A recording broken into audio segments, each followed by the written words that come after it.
skin weaver. In the heart of a dense, ancient forest lay the village of Evershade, a place so remote that few outsiders ever stumbled upon it. The villagers lived simple lives, bound by tradition and a deep connection to the land. But this peaceful existence was about to be shattered when a mysterious figure arrived, bringing with him a darkness that would consume the village and all who dwelled within. It was early autumn when Morrigan Vale first appeared in Evershade. The villagers were preparing for the harvest festival, their minds filled with the upcoming celebrations.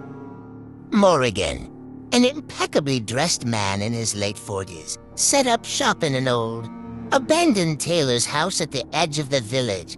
He claimed to be a traveling tailor, offering garments so fine they would bring fortune and prosperity to anyone who wore them. Morrigan's arrival was met with curiosity and suspicion. The villagers had seen travelers before, but there was something unsettling about this man. His sharp features and dark, piercing eyes seemed to hold secrets that none dared to unravel. Yet, his charm and persuasive words quickly won over the skeptical townsfolk. Among the villagers, Darian Hart, a wealthy merchant with a hunger for more power and influence, was the first to visit Morrigan's shop. He was intrigued by the promise of garments that could bring great fortune. Morrigan greeted him with a knowing smile, his voice smooth as silk as he measured Darian for a suit.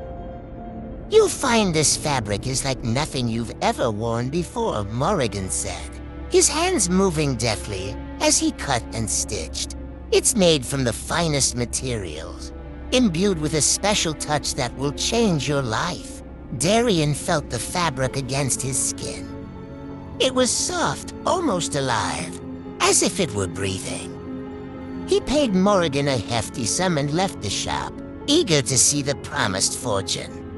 But that night, as Darian lay in bed, he felt an itch beneath his skin, a crawling sensation that wouldn't go away. Over the next few days, the sensation worsened, spreading across his body like wildfire. His skin began to feel tight, suffocating as though it was shrinking around his bones.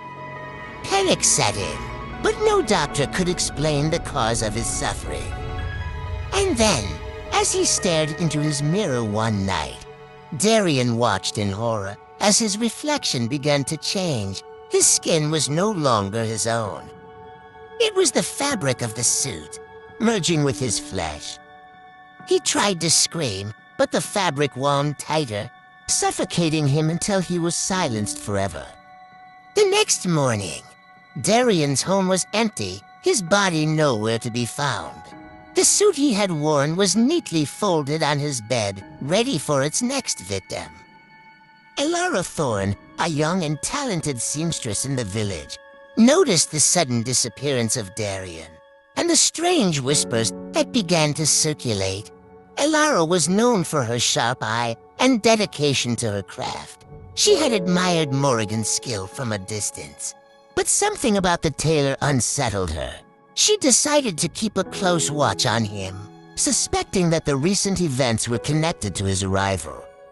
As more villagers visited Morrigan's shop, each hoping to gain the promised fortune, strange occurrences became more frequent. People began to disappear, leaving behind only the garments they had purchased from Morrigan. Panic spread through the village, but Morrigan remained calm, his shop always open, his smile ever present.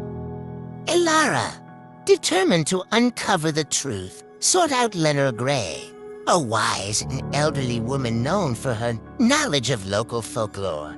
Lenore had lived in Evershade all her life, and she had seen many strange things.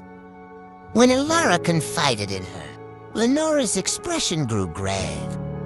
"There are tales old as time of a being who weaves garments from the skin of his victims," Lenore said. "He appears in villages like ours, offering wealth and prosperity. But it's all a lie. The garments consume those who wear them, turning them into the next material for his cursed creations. Elara felt a chill run down her spine. She knew then that Morrigan was no ordinary tailor. He was the skin weaver, a monster hiding behind a mask of charm and skill, determined to stop Morrigan before more lives were lost. Elara began to spy on him, waiting for the moment when she could slip into his shop undetected. One evening, as dusk fell and Morrigan left his shop for his nightly walk through the village, Elara saw her chance. She quickly and quietly made her way inside. The shop, lit only by a few dim candles, was filled with rolls of fine fabric and unfinished garments draped over mannequins. But in the back, behind a thick velvet curtain, was a small room that exuded an unnatural chill. The air was heavy with the scent of iron and decay, a stark contrast to the pleasant aromas of Morrigan's shop front.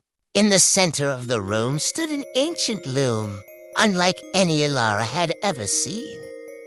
It was made of dark, polished wood, its frame twisted and gnarled as if grown from a cursed tree. The loom's beams were adorned with intricate carvings of grotesque figures, their eyes hollow and mouths agape in eternal screams. But it was the threads on the loom that sent a wave of nausea through Elara. They were not made of wool or silk, but of human skin, carefully stripped and woven together with morbid precision. Elara's breath caught in her throat as she realized the true horror of Morrigan's craft. The loom was a tool of dark magic, a device that allowed him to create garments from the flesh of his victims.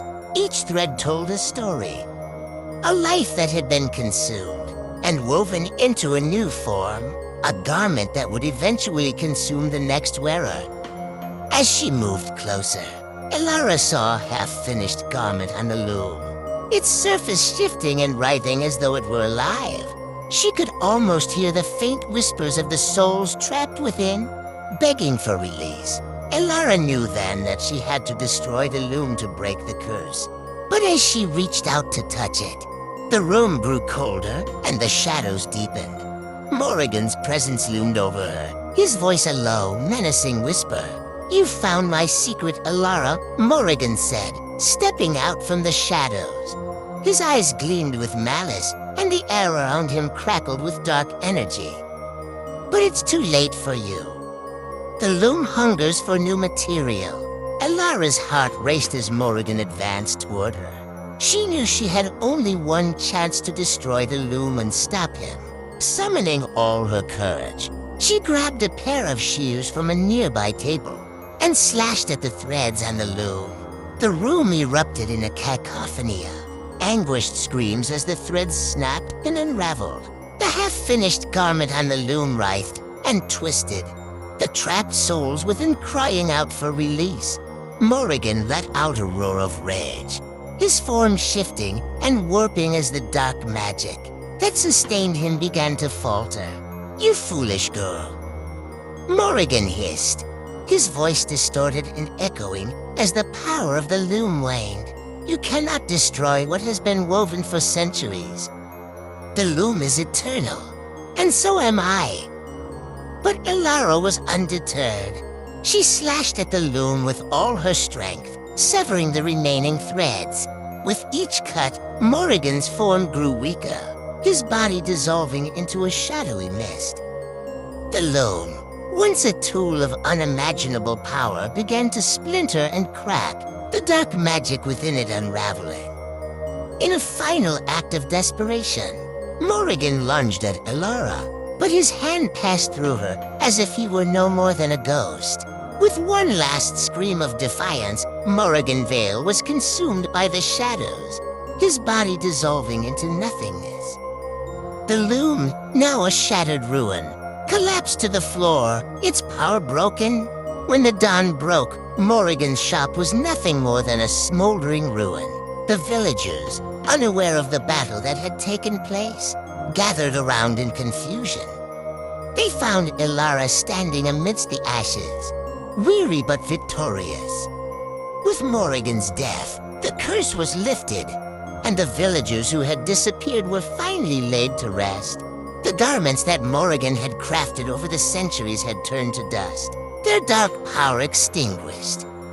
Elara returned to her seamstress shop, but the events of that night haunted her. She had seen the true cost of greed and ambition, and it had nearly consumed her. She took up her work again, but now with a new purpose to create garments that brought warmth and comfort, rather than darkness and despair.